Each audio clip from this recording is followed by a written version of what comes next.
Having created my chart for just 2011, I then decide to add the 2012 figures to my chart. To add additional data to my chart, I'm going to return to the sheet called Chart to the right of Chart 2.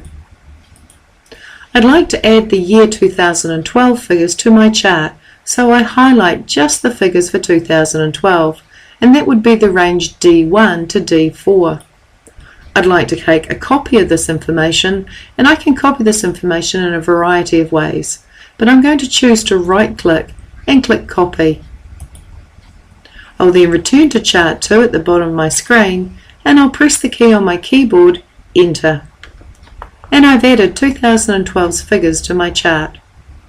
I then decide I'd like to add 2010's figures to my chart, so I return to the sheet called Chart, and I highlight the 2010 figures in B1 to B4.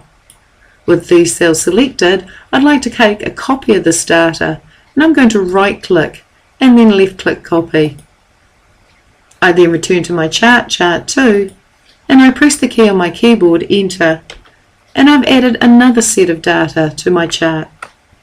Adding data to a chart is simply a matter of selecting the data, taking a copy, going to the chart and pressing Enter.